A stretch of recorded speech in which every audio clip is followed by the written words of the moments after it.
All right, guys, welcome back to another episode of the Defying All Odds Podcast with your host, Jesse, and my co-host. Yo, boy, Rafa. And today we have a very special guest coming to you from here at Columbia University, one of our students here. We have Arop Arop, who is a sophomore on the Columbia University men's basketball team. Please welcome. First, I want to say appreciate you guys for having me, man. Of course. Seeing the podcast, man. You guys are doing some dope stuff, so Appreciate pretty you. glad to be Appreciate here, you. man. Yes, Thank I'm you glad for- that you're here too. Thank you for stopping by. So, Arop, obviously you got a lot of great stories to tell. So why don't you just start off by introducing kind of your background, where you come from to the viewers, and that sort of thing. Of course, yeah. Like Jesse said, my name is Arop Arop. My first and last name are the same. I'm from Dallas, Texas, Dallas-Fort Worth, born and raised. First gen, so a little bit about me, my background, and my family. My parents are from South Sudan, war-torn country, also the newest country in the world. We got independence July 9th, 2011. But yeah, my parents fled here to Texas. They met in like 03 in Houston, or 02 possibly. I was the firstborn they had me. My parents were very young. My mom was 18 years old when she had me. And then they followed up with my brother 11 months later. So my parents were 19 years old, raising two kids in Dallas.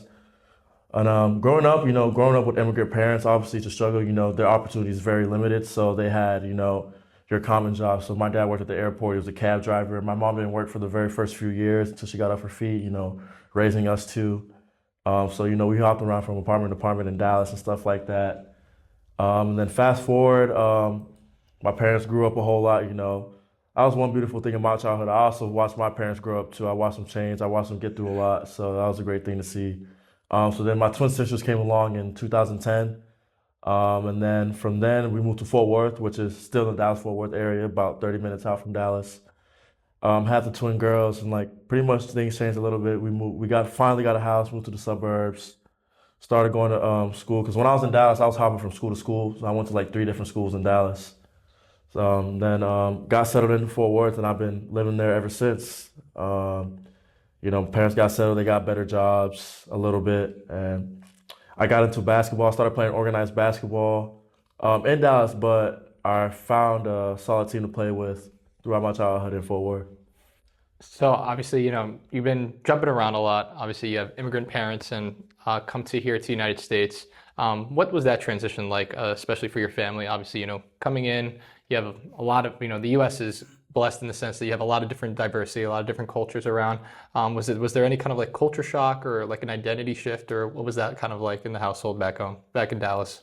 Obviously I grew up in a Sudanese household, but I'm first gen, so I did grow up in America, so I was exposed to everything in America, so I knew the gist of everything. So it was never really a culture shock for me because obviously I was in America since I've been here. Right. Yeah. But I did see two sides. Obviously, like Sudan, North African country, Arab country, so I did grow up learning Arabic. My grandma, she spoke Arabic and the tribal languages in Sudan, so Tumonjang Denka and stuff like that. So I was exposed. Obviously, the tribal foods, Sudanese food, obviously still eat that to this day. My mom makes that a lot.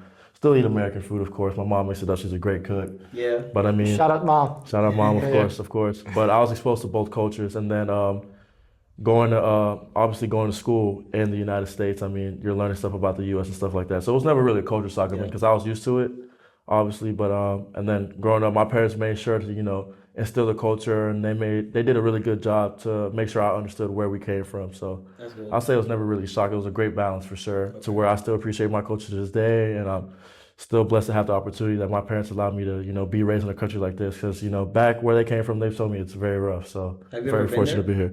No, my twin sisters have though. They went my sophomore year. I've always been busy with basketball and stuff like that, summer ball, AAU in school. So never got the chance to go back, but I will soon though. Hopefully within the next 2 summers. That's amazing. That's definitely great. So you came from Dallas. You're here now in the big city, the Big Apple, as they say, in Columbia University, playing basketball. Yeah. Okay. Apart from your genetics, right? What is the reason that you decided to take that sport on? My dad instilled it into me pretty early, but my parents, I had a little rights hoop in our apartment growing up and stuff like that. So I've always been exposed to basketball. Cool. When we lived in Dallas, my dad used to go play with all my uncles and my older cousins at the park. Yeah. And they would be having runs and stuff like that. And I would always beg to play. They're like, no, you're too young, you can't play. So I'd always just watch them hoop, and I'd be on the other course just shooting, dribbling, and stuff like that. Cool. Yeah. Okay. All right. And then what got you into taken Columbia as a choice of to play for Division One and everything? So like talk about like kind of like the recruiting aspect of like coming here. When obviously you also went through COVID, I'm assuming, right, during the recruitment era. Yeah, so I got my first scholarship offer my sophomore summer. So I had just turned 16, like for a few months I was 16. I got offered by Howard University, and this was, July 2020, so right when COVID struck. But in Texas, it was way more different than it was in the Northeast. We didn't have to play with masks. We only had to wear masks to the games. We social distanced for a little bit, but like for the first, after the first 6 months of COVID, which was at that summer point, transitioning into school, like August, they kind of laid low on COVID a little bit, so we got pretty lucky. So it wasn't really like a crazy restriction. But after I got my first offer sophomore summer, and then going into my junior year, things really started to take off. So I played my junior year really well. My junior spring, I started getting looks. So my second offer was Rice, and then I got Rice and Vanderbilt that same day. Wow. And then after Vanderbilt, the Ivy started coming in a little bit. My first Ivy school was Harvard. Then I got Princeton, Columbia. And then I had other schools like UCal, Berkeley, Stanford, Miami, UCF, schools like that.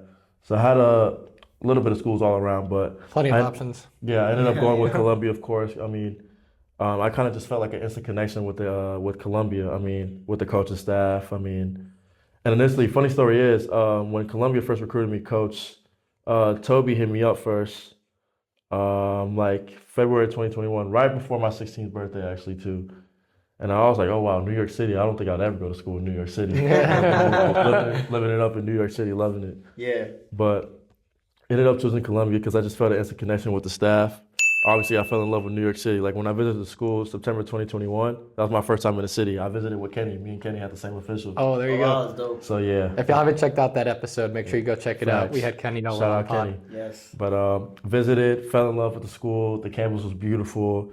And then obviously, so I don't come from an educated home. Mm-hmm. My parents obviously didn't go to college. They didn't finish high school in the traditional way. Like I said, my mom was 18 years old when she had me. So, being the first to be able to get an established education meant a lot. Obviously, coming to Columbia, you get the best of both worlds. I get to play Division I basketball. I get to chase my aspirations of being a pro because I want to be a professional basketball player one day. But, in my back pocket, I'm at one of the best schools in the world. So just an all-around opportunity, to be honest. You never, like my parents taught me growing up, you never want to limit yourself. True. So that's why I always went hard in the classroom, went hard on the court, or just any other hobby that I liked.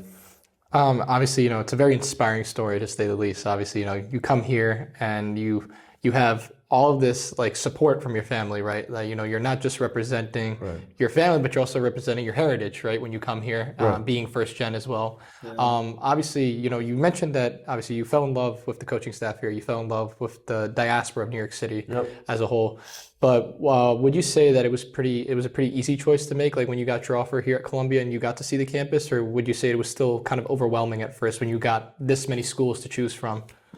Yeah, I'd say the recruiting process was a little bit difficult when it came to narrowing down my decision. Like I had my top four. It was Columbia, Princeton, Harvard, Vanderbilt. That was my top four, and I had those. Columbia was my first school that I visited.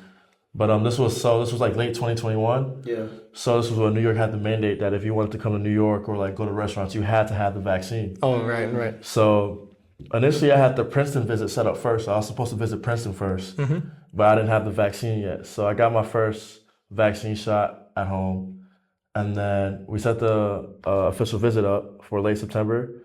And as soon as I landed in New York, I got my second vaccine shot, so I'd be able to like participate in the official, go to restaurants and stuff like that. So it's kind of funny how, like, I say that because like it's funny how the world works, because who knows what would happen if I visited Princeton first or visited Columbia second. So I feel like everything happened for a reason. So I visited Columbia first just because, I didn't have the vaccine yet. Right.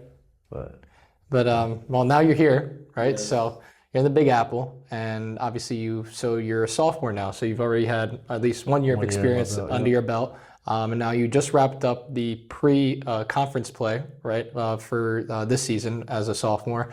What's that experience been like, obviously, when you're interacting with some of the older teammates on your squad and kind of like developing that chemistry with your team?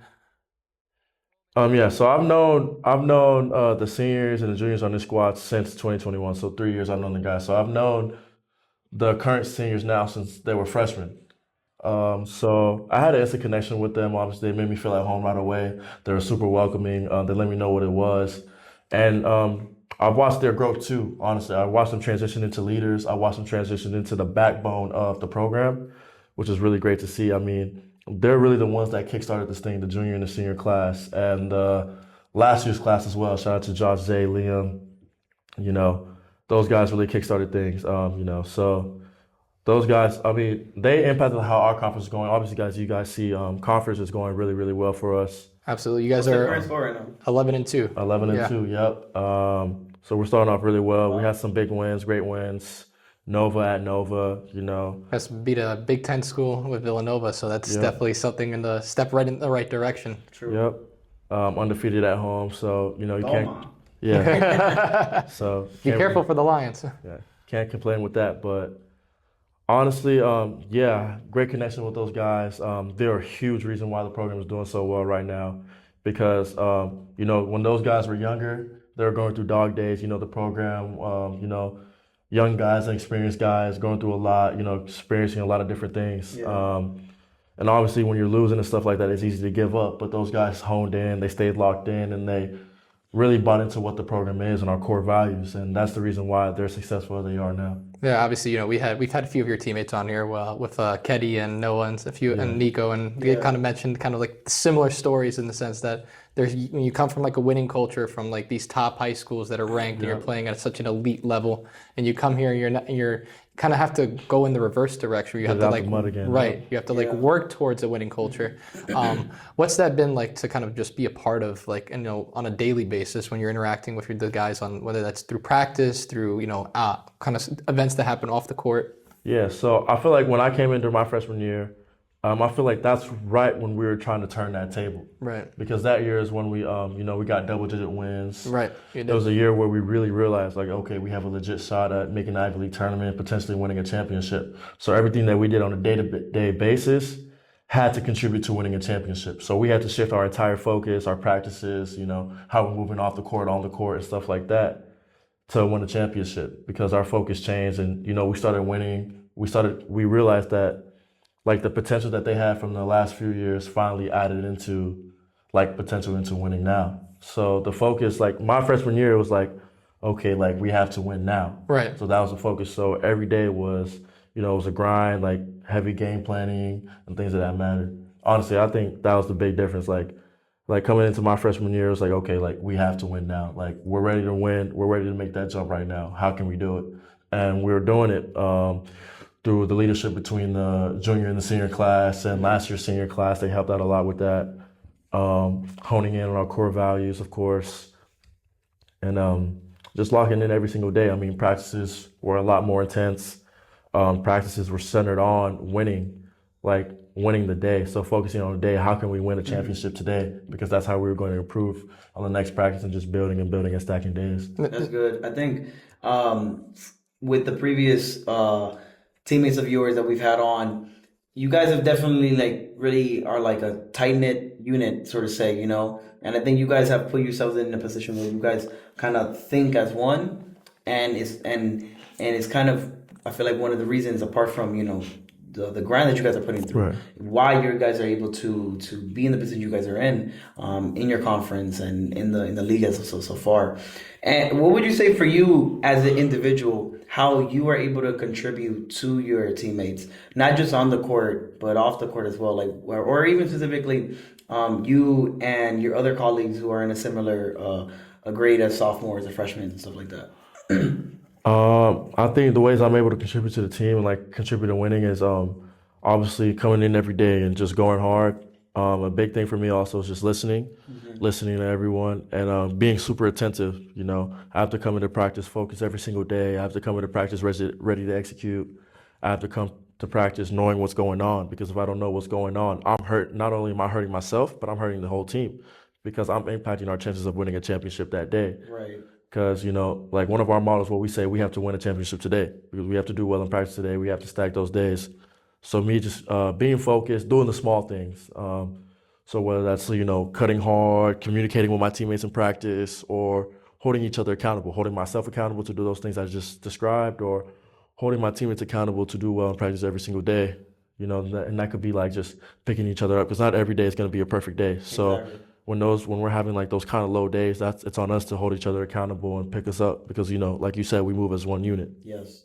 And obviously, you go back to the idea of, just winning the day, but obviously, there's a saying that goes like you win enough days, you win the week. You win Right. enough weeks, you win the month. You win right. enough months, you win the year. Right. And eventually you win enough years, you win life, and you win obviously your season and then hopefully a championship, right? Right. And then, but that's not obviously the end goal, right? The end goal isn't just winning an Ivy League tournament. The end goal is to make the tournament, right. And then make a run in the tournament, right? That's the ultimatum. What would you say, obviously, so we've kind of talked a little bit about kind of the stuff that you've been doing on the court, right? Would you say kind of like, what's it been like? Obviously, you're a student here as well, right? So being a student athlete, what's that been like? Obviously, we've had a few of your teammates that have spoken about the work-life balance, how that's kind of been a rough transition from high school. What's that kind of been like for you, kind of maintaining the academia within Columbia? Yeah, so me, honestly, the only thing I struggled with really was a little bit of time management, but asking for help. I was the type to, I got to do everything on my own. I don't need to reach out to anybody. I don't have to, reach out to my external resources. I was the type to never really, like, at Columbia, it's a special place, and the resources here, it's immense. It's crazy. There's so many resources here That's for true. you that are to your success to benefit you. And that's something I had to realize, I didn't realize until, after my, kind of towards the end of my first semester that asking for help is okay and asking for help will lead to your success. True. So I'd probably say that's one of the major things that I had to adjust to here because I feel like I manage my time well. I'm very organized. I stay on top of my things as well as I can. So I feel like me just realizing my resources me realizing my resources allow for me to realize my true potential, realize my true success. Like being the best version for yourself, right? Right. And I think that's very powerful to realize that you need to go out and get the help. Right. That's true. It's easy to, just to do the things yourself and be like, I got this, I can handle it myself.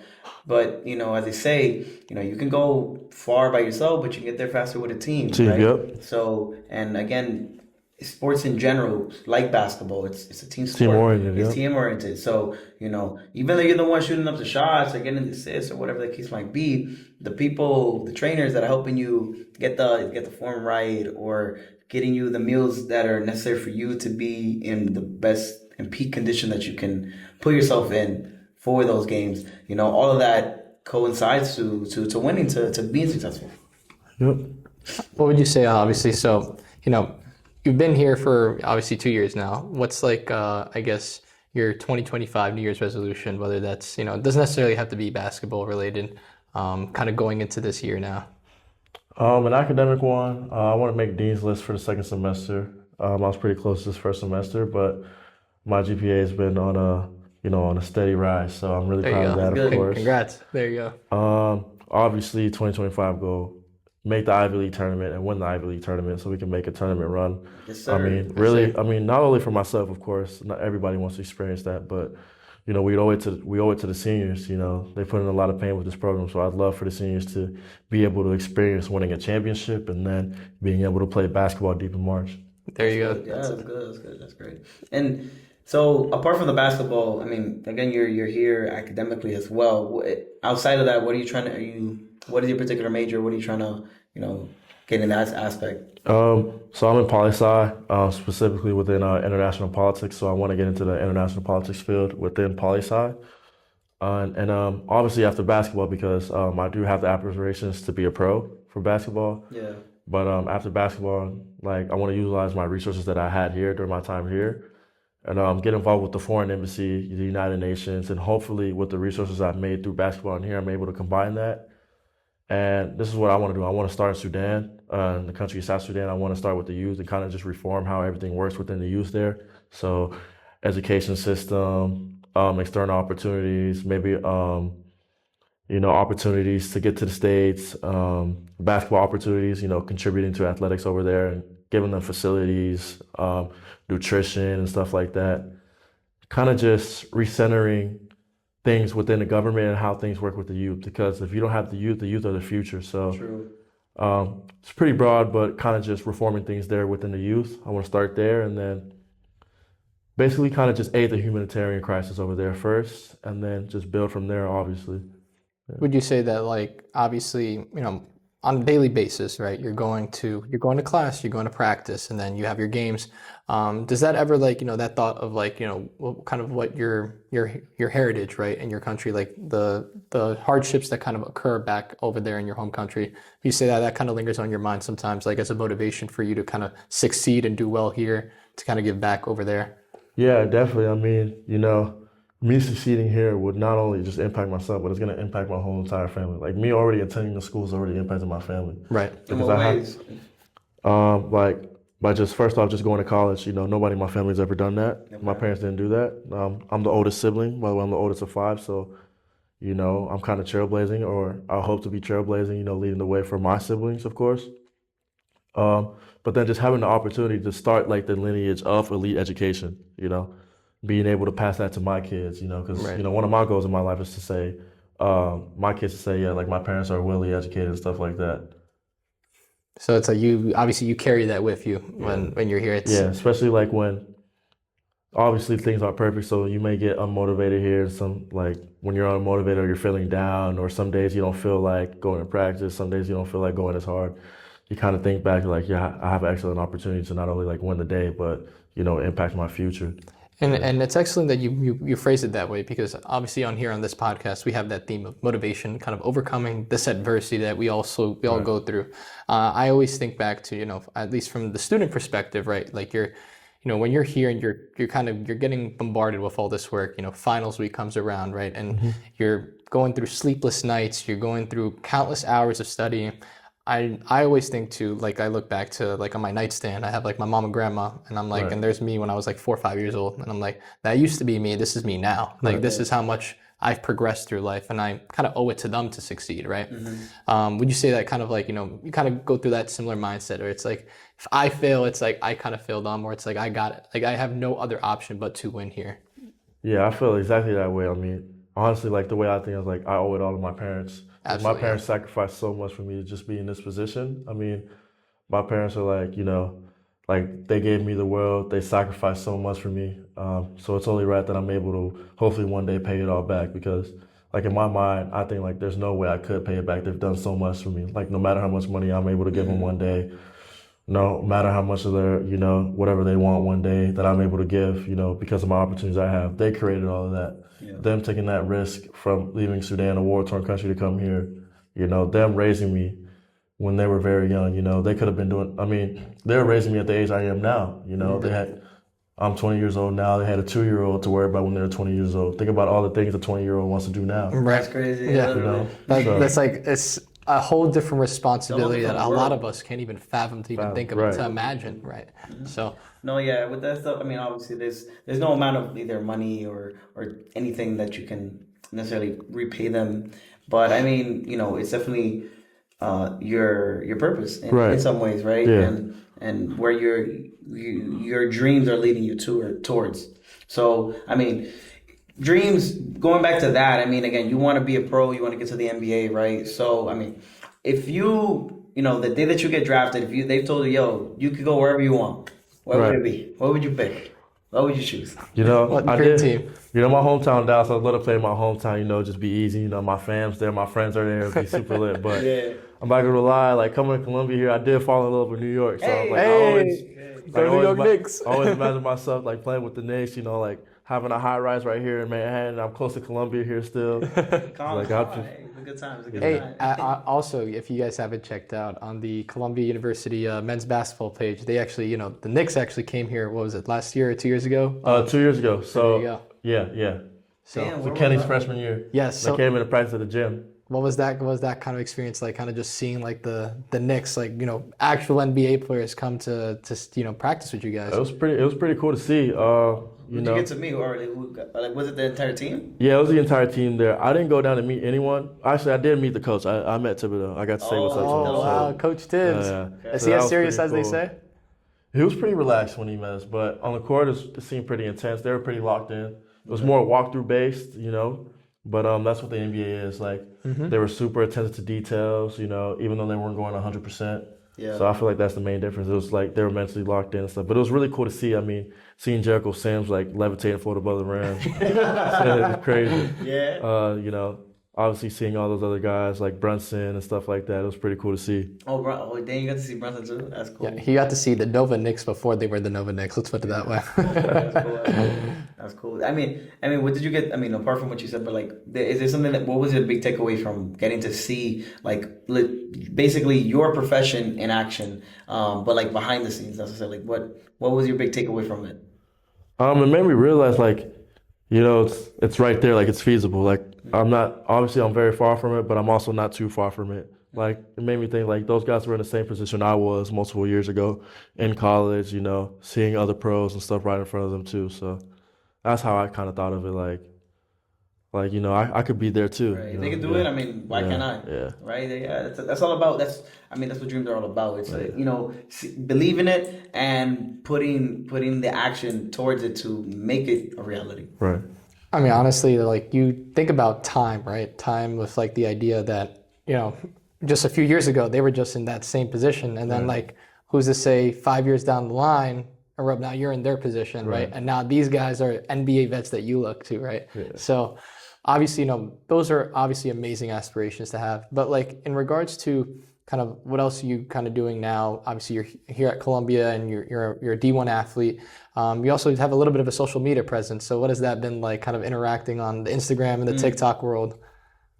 It's pretty cool. Sometimes like I don't even realize it, to be honest, because I always like think of myself like as a regular Joe, Yeah. like, Yeah. that I don't have like any social media presence. I mean, it's just something I like enjoy to do sometimes, it's just really fun. I find it crazy that people enjoy to see like what I do. People enjoy to see pictures of me. People enjoy to see me do like silly things on TikTok, whether that's dances or like ads here and there and stuff like that. Yeah. I think it's honestly all crazy that, that many people enjoy to like see what I do or get to see like me just in the process of things, like, because with all that, like, obviously, like, there are a lot, like, with the fan base and stuff like that, a lot of people hit you up saying a lot of kind things, and I always really appreciate it, because like the perspective that I have is like, oh shoot, like if I get 20 likes or something, I'm like, man, that's like 20 people coming up to me saying, man, I like what you're doing, like, keep it up. Like, exactly. So I don't know, I think it's all super dope, honestly. It always just makes me happy, to be honest. I mean, I never thought too much of it. Like, I just enjoy it, just what comes with it, honestly. And I knew it would come eventually, and it's still building, but it's pretty cool, I'd say. Cool. And what got you into it generally? I assume it's more of a hobby thing for you, but like, what kind of like put you into that? Like, maybe I should do more of this stuff. And it kind of just came along as like basketball started rolling in. Yeah. So like, obviously, like a lot of hoopers started to, get involved. A lot of people like to see what hoopers do, like on a day-to-day, or a lot of people like to keep up with hoopers, like their pictures, practices, or like their off-the-court stuff, stuff like that. And I kind of just did that naturally. Like I would post my pictures here and there. I'd post what I'm doing here and there. Like I'll travel somewhere and I'd post it. So it kind of just built on like as I like progressed through high school and stuff like that and got here.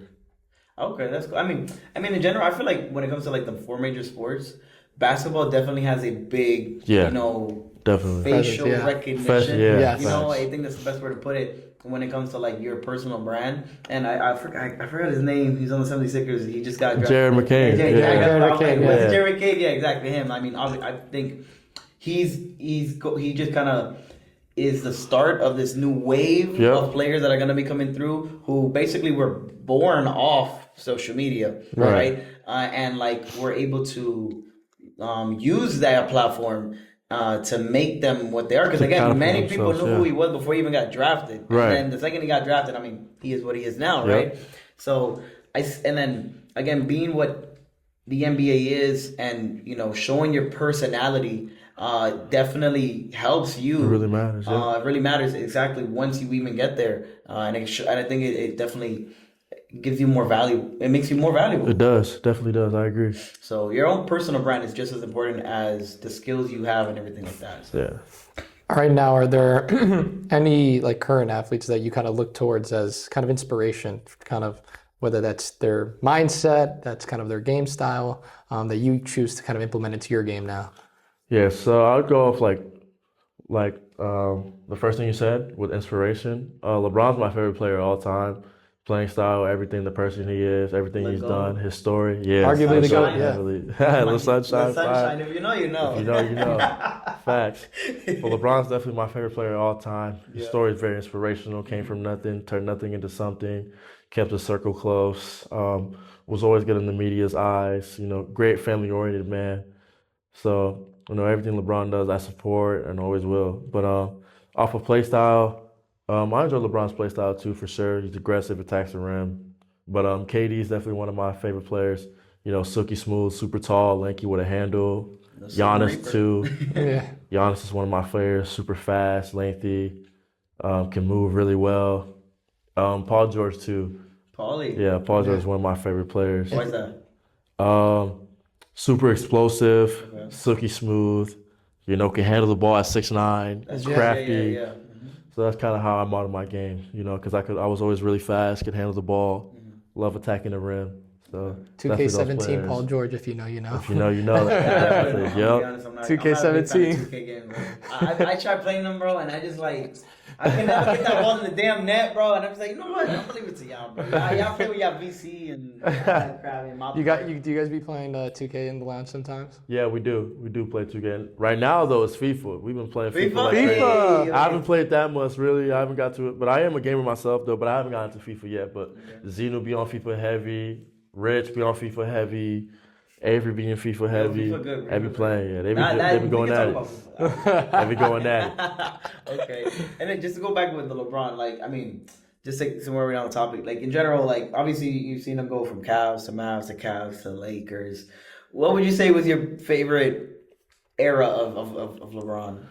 I'll say seeing Bron in 2013 for Miami, sure. yeah. But my favorite LeBron ever is 2018 LeBron. 2018. In Cleveland, yeah. Yeah, that playoff run was historical. Yeah, that's when he was I feel like Miami LeBron was peak LeBron. Yeah, right. I That agree. was really the best that he could have been, athletically and everything like that. Yeah, athletically for sure. You know what I'm saying? yeah. And then I think 2018 is more when he mastered his I craft. feel like he was just super complete. Yeah, exactly. Complete. Yeah. There was nothing there was no real weakness to him. Yeah. He had in 2018, 3 game winners in that playoff run, or even more. I Yeah, think. probably 4. Yeah. maybe He 5. was just crazy. just all Unfortunately, around. obviously the Warriors and 2018 Warriors, Yeah. man. Yeah, he was Yeah, you team know was what, bro? We're just ridiculous. gonna have to. Team was ridiculous. Oh, the East is easy. You don't know who we are. The best team of all time. Yeah, they go crazy. But okay, that's cool.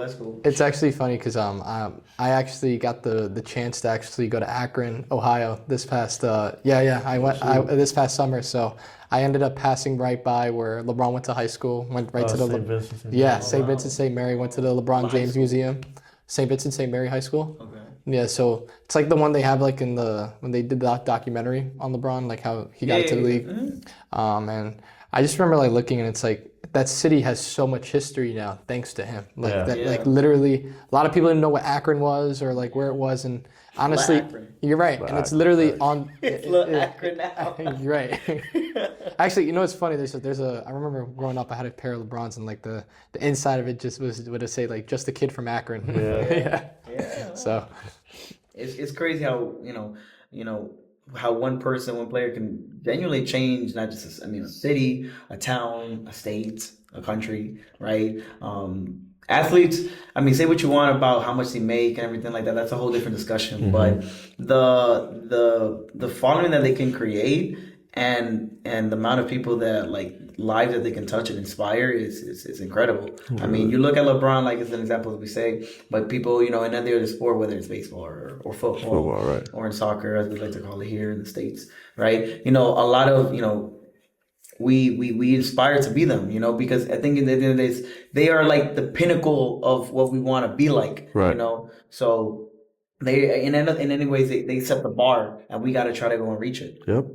So.